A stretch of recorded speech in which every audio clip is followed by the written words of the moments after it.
Curiosity often enters a room before a child does. It arrives quietly, wearing wide eyes and unfinished thoughts. It pauses at ordinary objects and treats them as mysteries. A spoon becomes a question, a shadow becomes a story. In these moments, curiosity is not noise or disruption. It is attention, gentle and insistent, asking the world to explain itself. Some children live in this state of wondering. Their minds move outward instead of inward. They ask why the sky changes color, why people become quiet, why rules exist at all. Questions spill from them like breath, not because they want answers quickly, but because something inside refuses to stay asleep. This film explores the psychology of children who are always curious and full of questions. Not as a problem to solve, but as a human pattern to understand. Curiosity is not simply a personality trait. It is a response to the world shaped by safety, uncertainty, and the silent emotional climates children grow up inside. For these children, curiosity is rarely about intelligence alone. It is emotional movement, a reaching out, a way of making contact with something larger than the self.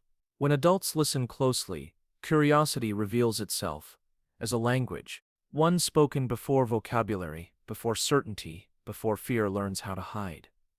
Many of these children sense that the world is layered, that beneath what is said, something else waits. Their questions are attempts to touch those hidden layers. They ask because silence feels incomplete, because unspoken things feel heavy. Curiosity becomes a bridge between inner feeling and outer reality. Often this pattern begins early. In homes where emotions shift quietly, children learn to observe. In environments where answers are inconsistent, questions become tools. Curiosity grows not from excess attention, but from careful watching, from learning that understanding keeps the world predictable. A curious child may be responding to emotional complexity. When moods change without warning, the mind searches for patterns. Questions form as anchors. They stabilize experience. They create a sense of order when emotional signals feel unclear. Curiosity here is adaptation rather than indulgence. Some children grow up learning that adults are distracted, tired, or overwhelmed. Curiosity becomes a way to stay connected. Each question is a knock on the door of attention. Not demanding, not loud, but persistent. It says, "Notice me," without saying it aloud.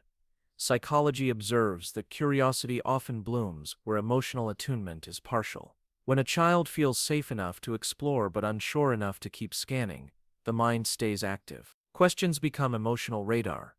They search for reassurance, meaning, and emotional consistency. Neuroscience suggests that curiosity activates reward systems linked to learning and prediction. But beneath chemistry lies meaning. The brain learns fastest when it expects change. For some children, curiosity is the nervous system staying alert, gently preparing for what might come next. Inside these children, thinking rarely stops. Thoughts wander, circle, return. Questions echo long after they are spoken. The world feels alive, responsive, and unfinished. Curiosity keeps it moving, preventing stillness from turning into emptiness. Yet curiosity is not always welcomed. In classrooms and conversations, it can feel disruptive. Too many questions slow the rhythm others prefer. The curious child begins to notice this tension. Awareness forms quietly, without words. Something subtle happens then. Curiosity meets resistance. Not enough to disappear, but enough to bend. The child learns that questions carry emotional weight, that asking can bring connection, but also distance. This is where curiosity becomes more than wonder. It becomes strategy. It listens as much as it asks. It adapts to rooms, moods, and silences. The curious child begins shaping questions carefully, sensing when to speak and when to hold them inside. Curiosity, in this light, is not restlessness. It is sensitivity, a finely tuned awareness of gaps between what is seen and what is felt. These children notice pauses, contradictions, and emotional weather. Their questions try to map invisible terrain. They may ask about things other children overlook. Why someone sounds tired. Why laughter stops suddenly. Why rules change depending on who is watching. These questions are emotional translations. attempts to understand human unpredictability. In early childhood, curiosity and safety are closely linked. When exploration feels allowed, curiosity stays open and soft. When it feels risky, curiosity becomes cautious, scanning reactions carefully. The child learns not only what to ask, but how. This shaping happens quietly. There is no single moment, just accumulated experiences. A sigh after a question, a delayed answer, a smile that fades too quickly. Curiosity absorbs these signals and adjusts. Still, the drive remains. Questions continue forming beneath the surface. Even when unspoken, curiosity stays alive. It watches, listens, and waits. It becomes internal, reflective, endlessly active. Part 1 of this story is not about labeling these children as gifted or difficult. It is about seeing curiosity as a psychological language, one shaped by environment, emotion, and the deep human need to understand what feels uncertain. As the narrative continues, curiosity will reveal its complexity, not merely innocence, not merely intellect, but a quiet emotional intelligence forming in real time, a mind learning how to stay open in a world that is never fully explained. This beginning is gentle by design. It mirrors the pace of curiosity itself. Slow, attentive, patient. Before answers arrive, before conclusions settle, curiosity asks only to be noticed. Here, the questions are still open. They float without urgency. They belong to a child looking outward, learning the shape of the world through wondering. This is where the story begins. With curiosity as presence, not performance, as a quiet, enduring form of emotional awareness, waiting gently for the world to respond, in its own time, always listening. Curiosity does not appear suddenly. It is shaped slowly, through repetition, through subtle emotional experiences that leave no visible mark. Long before a child learns the word why, the nervous system is already learning how safe the world feels, how predictable adults are, how often understanding arrives when it is needed. Many curious children grow up in environments that are emotionally layered, rather than emotionally simple. There may be love, but it arrives inconsistently. There may be safety, but it feels conditional. In these spaces, the mind stays alert. It watches for cues. It tries to understand what cannot always be spoken. Psychologically, curiosity often develops as an adaptive response. When emotional signals are unclear, the brain seeks information. Questions become a way of filling in gaps. They reduce uncertainty. They offer a sense of control in a world that does not always explain itself. Attachment research suggests that children who experience partial attunement often develop heightened observational skills. They learn to read tone, expression, and context carefully. Curiosity here is not random exploration. It is focused attention, a way of staying emotionally oriented.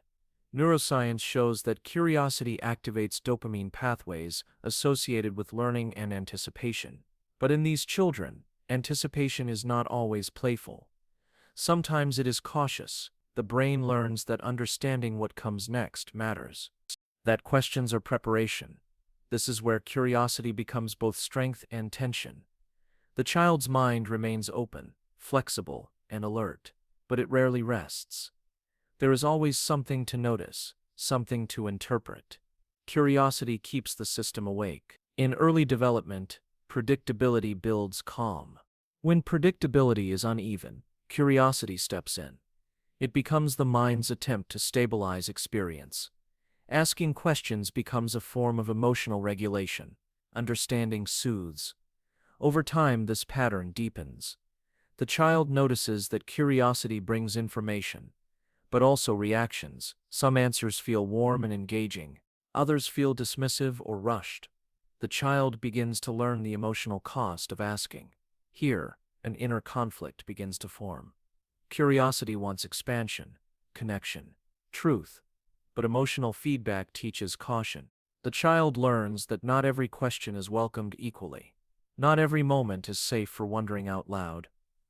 Psychology calls this internal monitoring. The child starts filtering questions before they are spoken, not suppressing curiosity, but shaping it, deciding which questions are acceptable and which should remain internal.